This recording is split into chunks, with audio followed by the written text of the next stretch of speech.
지금부터는 두 번째 주제 토론을 시작하겠습니다. 오미크론 확산으로 확진자 수가 큰 폭으로 증가하면서 국민들의 시름이 한층 깊어지고 있는데요.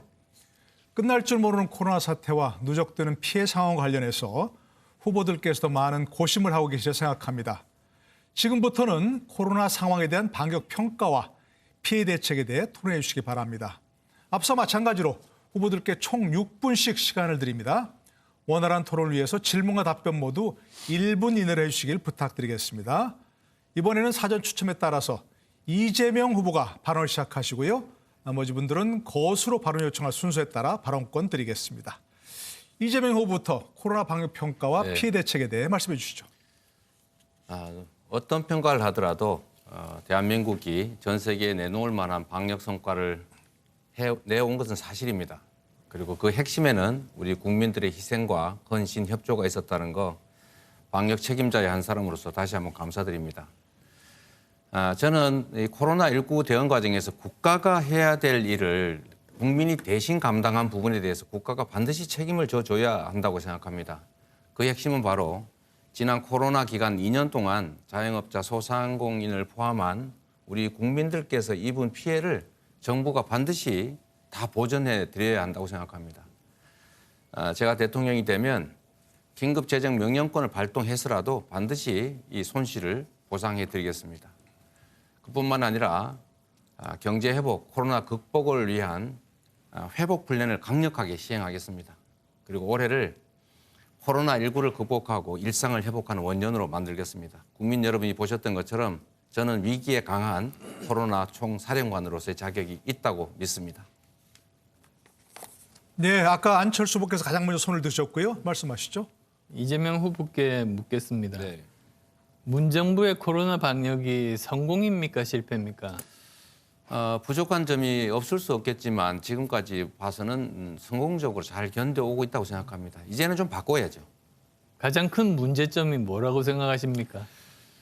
글쎄요, 나름 노력했다고 보고 이 현장의 방역과 관련된 의견들이 잘 관철이 안 되더라. 예를 들면 저는 지금 상태로는 좀 방역을 유연화, 스마트화할 필요가 있다. 왜냐하면 과거의 바이러스와 다르게 지금은 감염력은 높은데 이제 치명률은 매우 낮아졌기 때문에 원천 봉쇄 방식보다는 좀 유연하게 좀 풀어가면서 중증 환자 대응을 중심으로 바꾸는 게 맞겠다 싶은데 그게 좀 속도가 느린 것 이런 것들이 약간 문제라고 생각합니다.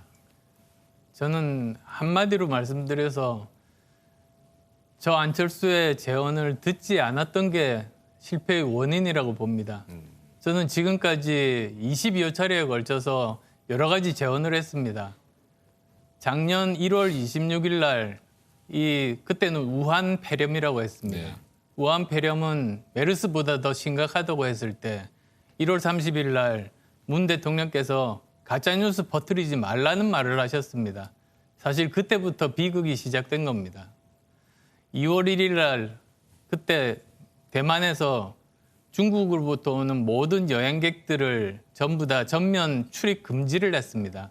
네. 그래서 제가 2월 7일 날 그 금지를 했는데 거기도 듣지 않았습니다. 또 작년 5월에 연말에 백신이 나올 테니까 지금부터 정부가 대비해야 된다고 했는데 지금 청와대 방역 담당관으로 간 김호란 씨가 정치인이 허풍 떤다고 그런 겁니다. 그런 일들만 없었으면 아마도 좀 더 빨리 극복할 수 있었을 것 같고요. 마지막으로 위드 코로나 같은 경우도 제가 3차 접종자를 늘린 다음에 위드 코로나를 해야 된다고 그렇게 제안했는데도 전혀 듣지를 않았었던 거죠. 그래서 이런 방역 기획관이 사실 필요하다고 생각하십니까? 저는 전문가로 기획관이 필요하다고 생각합니다. 지금 현재 질병관리청이 있지 않습니까? 방역에 대해서 컨트롤 타워. 근데 왜 굳이 청와대가 컨트롤 타워를 가져야 되는 거죠? 다른 관련 부처들과의 협조 문제가 조금 쉽지가 않을 겁니다. 질병관리청이 이제 정부 조직 체계에서 좀 단계가 낮기 때문에 다른 부처를 협조를 얻거나 아마 하기가 좀 쉽지가 않을 상황일 것 같습니다. 그런 부분은 정부 조직 개편을 통해서 얼마든지 해결할 수 있는 문제 아니겠습니까? 그러면 질병관리청을 다른 부처보다 상급 단위로 만들어야 되는데 쉽지가 않을 것 같은데요. 지금 보건복지부를 보건부와 복지로 이렇게 나눠야 된다.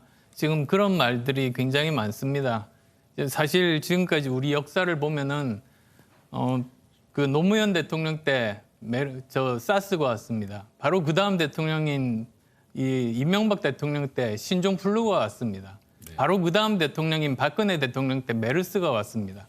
바로 그 다음 대통령인 문재인 대통령 때 바로 이 코로나19가 왔고, 다음 대통령 때 이 코로나19 이외에 또 다른 새로운 신종 감염병이 올 가능성이 굉장히 높습니다.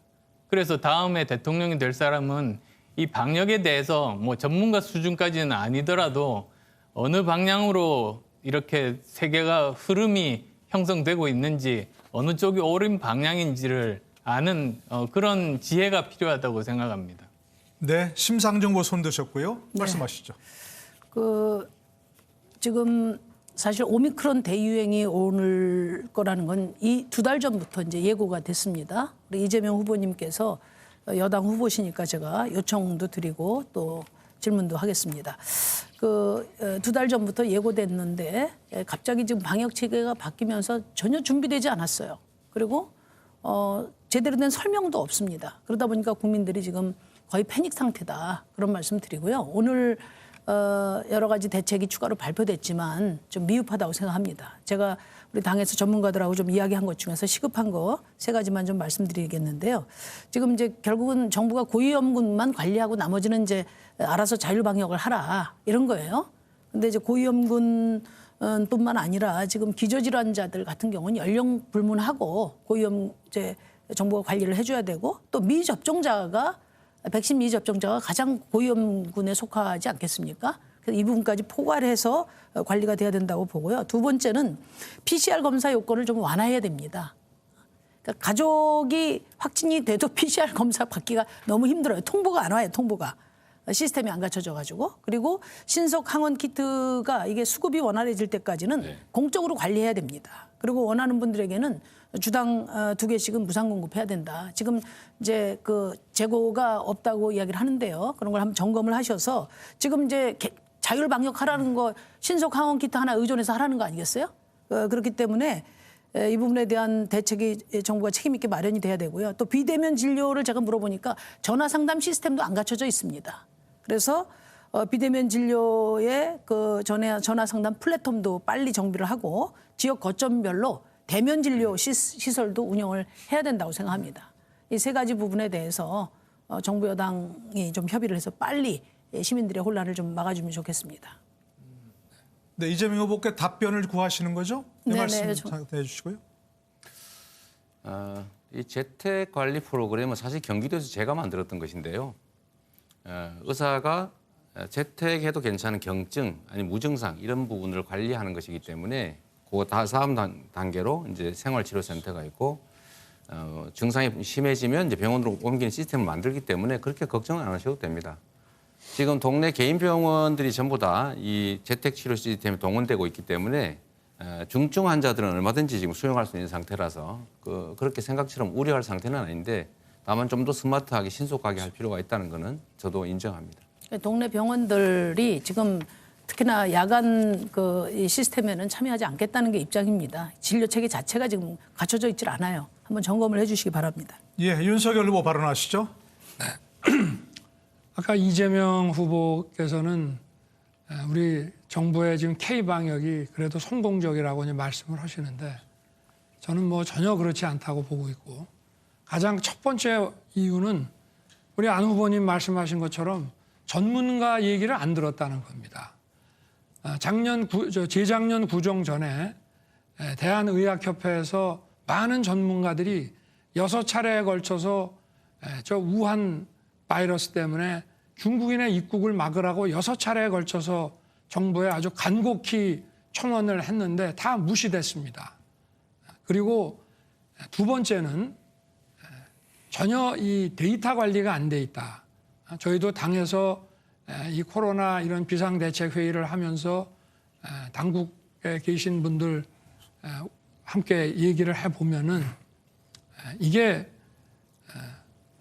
역학조사라든지 또는 그 기저증이라든지 또는 치료 과정, 그리고 그 의료 시설과 인력 이런 것들이 다 데이터화돼 있으면은 향후에 이것이 어떻게 전개돼 나갈지 예측도 가능하고 또 어디를 더 준비를 해야 되는지 어느 지역을 더 보강을 해야 되는지 또 한정된 의료 자원에서 중증 환자가 발생했을 때 어떤 사람부터 우선순위를 정해서 해야 되는지 이런 것이 전혀 안 된 것이 바로 데이터 관리가 안 됐다.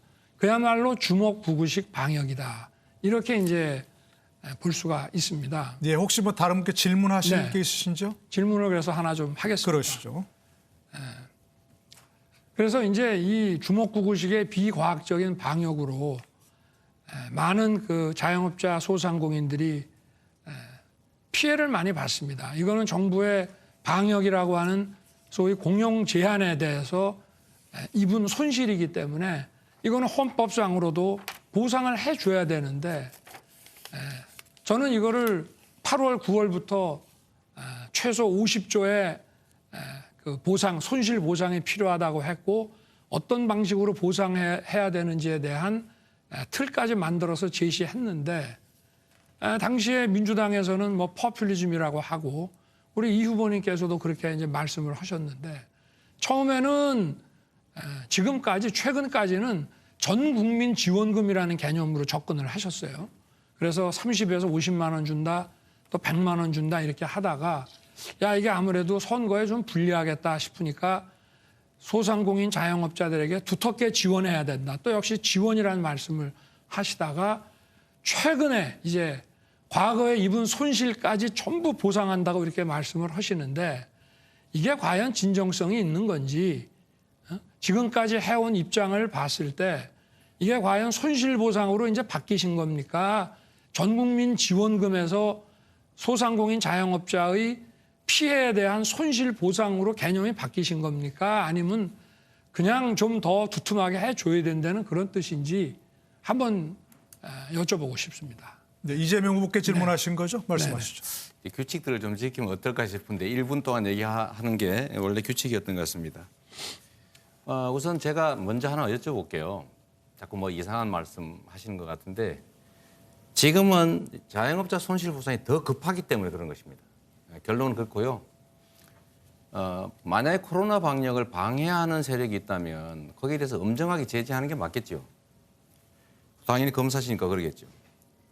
그런데 신천지가 코로나 방역을 방해했을 때 분명히 법무부 장관이 압수수색하라고 지시했는데 복지부 의견을 들어서 압수수색을 거부했다라고 말씀하셨던 것 같거든요. 그런데 조선일보가 보도한 내용을 보니까 건진법상과 무슨 법상과 하는 사람이 이만희를 건들면 영매라서 당신한테 피해가 갑니다 라는 말을 듣고 압수수색을 포기했다. 이렇게 지금 보도가 나갔어요. 그리고 최근에 갑자기 어떤 분이 양심선언을 했는데 우리 교주께서 우리 윤석열 후보 덕분에 살았으니까 빚 갚아야 된다. 자, 빨리 다 입당해가지고 경선 도와주라 그랬다는 양심선언이 나왔지 않습니까? 진짜로 압수수색 안 하는 이유가 뭡니까? 오늘 아주 보니까 방어하기 위해서 준비를 많이 하신 것 저희가 좀 같은데 돌아가면서 합시다. 근거 없는 이런 네거티브 가지고 말씀을 막 하십니다. 본론부터 말씀을 드리면은 복지부에서 30만이 되는 신도가 반발할 경우에 이 관리가 안 되니까 강제 수사는 지금 단계에서는 안 되니 조금만 미뤄달라고 해서 바로 중대본과 함께 대검의 디지털 수사관들을 투입을 해서 압수수색보다 더 광범위한 범위로 신천지의 과천본부의 서버를 다 들어와 가지고 중대본에 넘겨주고 또 우리 대검의 디지털 수사관들을 한 달간 붙여가지고 전부 포렌직을 해서 다 넘겼습니다. 그리고 복지부에 당시에 중대본에 파견 나가 있던 이모 국장께서 저희들한테 이거 30만 되는 사람 반발하면 도저히 뒷감당이 안 된다고 했고요. 법무부 장관의 압수수색 지시는요. 그건 완전히 쇼입니다. 왜냐하면 압수수색 지시를 언론에 공개하면서 하는 기자들이 다 그때 웃었습니다. 왜냐? 그 당시에는 우리 이 후보님도 그렇고 추미애 장관도 그렇고 뭔가 튀는 행동을 좀 하고 싶어 한 것으로 보여지는데 그날 아침에 대검에서 여기에 대한 강제 수사를 논의하고 그러고 그래도 중대본에는 한번 물어보고 하자 이렇게 돼서 과장들을 이제 세종시로 보냈는데 아마 그 대검에 있는 간부들이 장관한테 그런 모양이에요.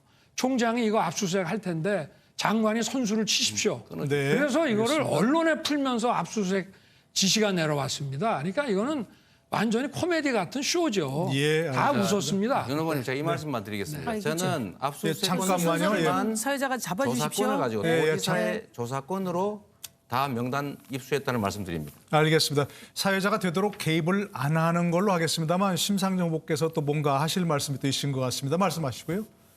그러니까 이게 발언 시간이 많이 남으면 예, 사회자가 우선권을 줘서 좀 균형을 맞춰주셨으면 좋겠습니다. 알겠습니다. 저희 네. 도움을 주셔서 감사합니다. 네, 네. 예, 말씀하시고요. 우선 이제 지금 자영업자 손실 보상 문제인데요. 지금 손실 보상 액수 방식 놓고 2년 동안 지금 씨름을 하고 있습니다.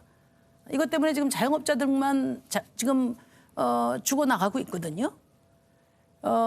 강력한 통제에 따른 것에 대해서는 당연히 그 손실 보상은 그 소상공인의 헌법적인 권리입니다. 그 권리를 법으로 만들어서 법대로 하면 돼요.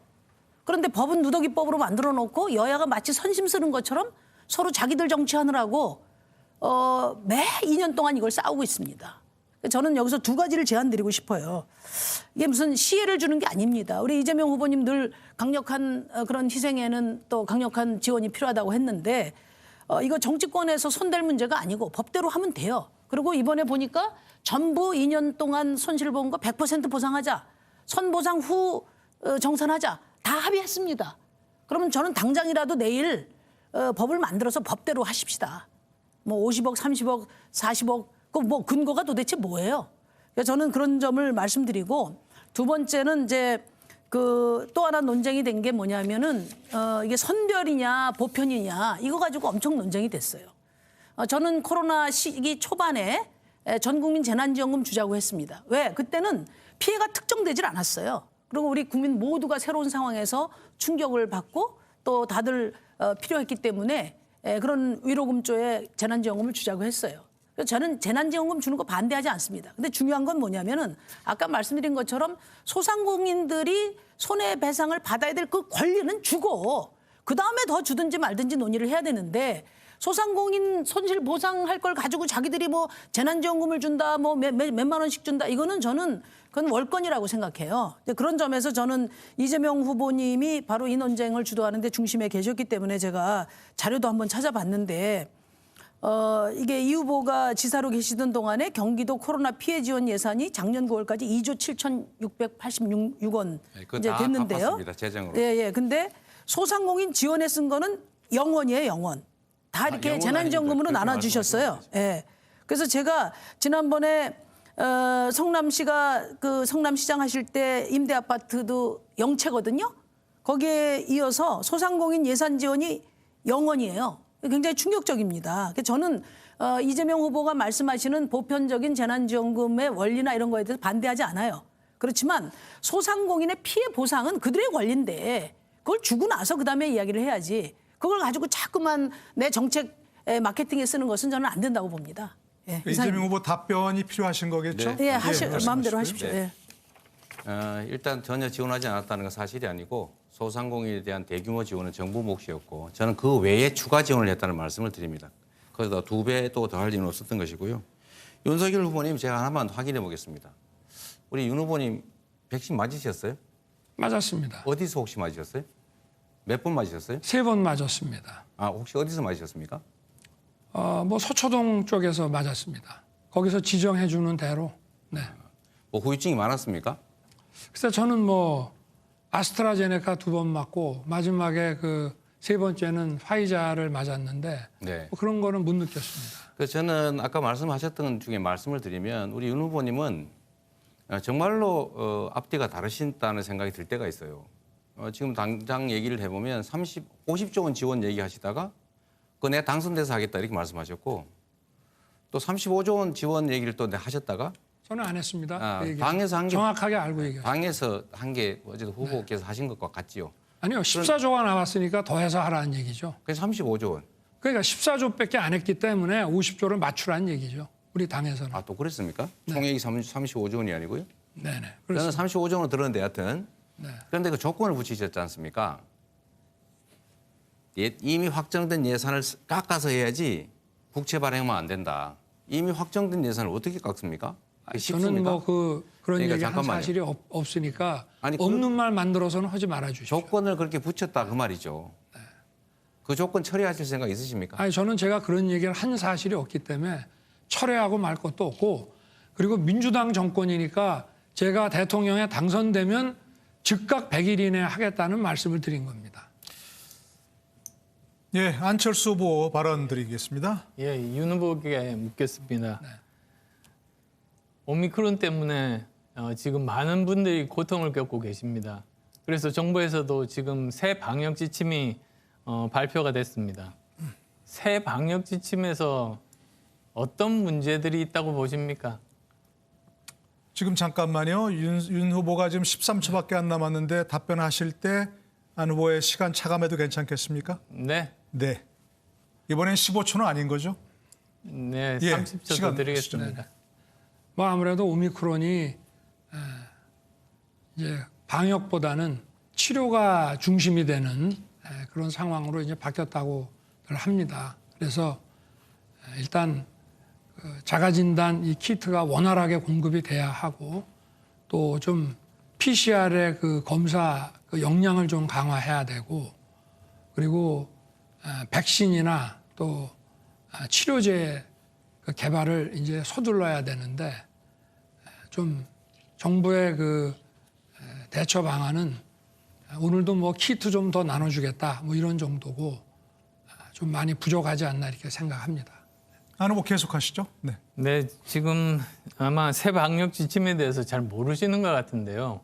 지금 이번에 새 방역 지침은 오미크론 환자들을 전부 병원에 또는 생활지원센터에 보낼 수가 없어서 집에서 치료하는 겁니다. 그런데 그 중에서 60세 이상에 대해서 제대로 관리하겠다는 건데 저는 그것 이외에도 50세 이상이지만 기저질환이 있는 사람 또는 60세 이하지만 백신을 맞지 않은 사람 이런 사람들까지 모두 다 감시 대상에 집중관리군에 포함해야 된다. 저는 그게 빠졌다고 보는 그런 입장입니다.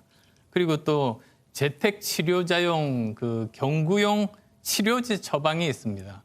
근데 지금 범위가 굉장히 좁습니다. 이걸 확대를 해야지만이 귀중한 사람들의 생명을 건질 수가 있는 거고요. 그리고 또 지금 살펴보면은 각 지역별로 이 오미크론에 대해서 코로나에 대해서 치료하는 시설들이 없는 그런 시군이 꽤 많습니다. 그래서 이런 부분들에 대해서 국가가 제대로 거기에다가 군의관을 동원해서라도 여러 가지 시설들을 만드는 일이 필요하다.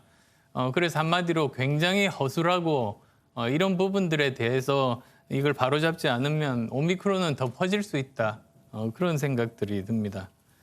그리고 하나만 더 좀 여쭤보겠는데요.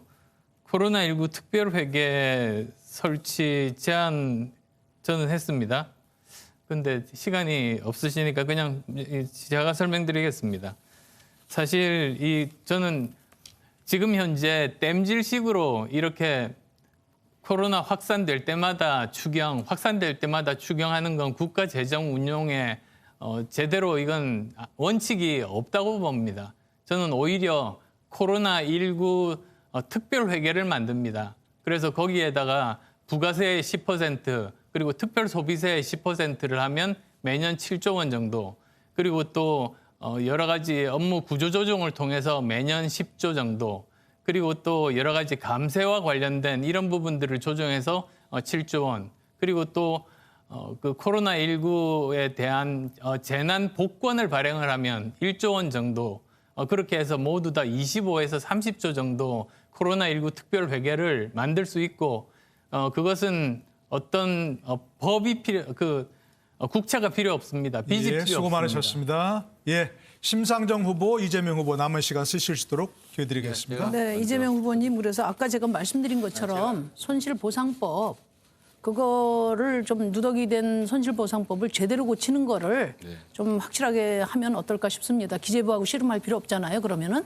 그 부분에 대한 의견을 좀 말씀해 주시고 우리 그 윤석열 후보님, 안철수 후보님도 손실보상법을 시급히 손보자. 그 부분에 대한 의견을 좀 말씀해 주십시오. 예, 이재명 후보부터. 우선은 더 중요한 말씀을 좀 드려야 될 것 같습니다. 지금 제 현재 질문에 2년 대해서 좀 답을 동안 해주세요.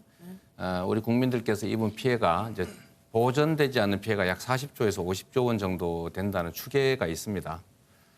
실제로 정부가 해야 될 이 감염병 예방에 필요한 업무를 국민들한테 넘겼죠. 서구 선진국들 포함해서 전 세계에서 이런 국민들이 방역 때문에 입은 피해를 보존해주지 않은 나라가 없습니다. 유난히 우리나라가 이 GDP 대비 재정 지원이 너무 적었다는 말씀을 하나 드리고요. 저는 국가가 해야 될 일을 특정 개인들한테 다 떼넘기고 나 몰라라 하면 안 된다. 특별한 희생을 치렀으니까 전 국민을 위해서 치른 그 희생에 대해서 우리 국민들이 양해하에 정부에서 충분히 지원, 보상, 전보해 주는 게 맞다 이렇게 생각하고 제가 취임하면 즉각적으로 긴급 재정 명령을 통해서라도 그 부분을 다 보전해 드리도록 하겠습니다. 예, 심상정부 30초 쓰시면 법은 되겠습니다. 안 바꾸실 생각입니까? 뭐 필요하면 바꿔야죠. 답을 들으실 시간 없으니까 말씀하시죠. 아니 뭐 제 그러시겠습니까? 시간을 가지고 네네. 필요한 건 바꿔야죠. 저희도 안 필요성을 아직 공감 안 하시나 봐요. 네, 저희도 이 보상 비율이 너무 낮다, 보상 대상이 너무 적다, 보상 금액이 너무 약하다 이 지적은 계속 하고 있어요. 그러니까 매번 할 때마다 이렇게 논쟁 입씨름하지 말고 법으로 정해야 된다고 저는 생각합니다. 우리 윤석열 후보님은 어떻게 생각하세요? 저는 제가 당선이 돼서 업무를 시작하면 100일 이내에 제가 이거를 해내겠다고 말씀을 드렸으니까 아니, 법 개정에 법보다도 예산을 좀 만들어서 즉각적으로 집행할 수 있게 협조를 예. 해주시는 게 우선이라고 안 후보님은 생각합니다. 예, 수고하셨습니다. 이미 제출했습니다. 시간이 다 끝났습니다.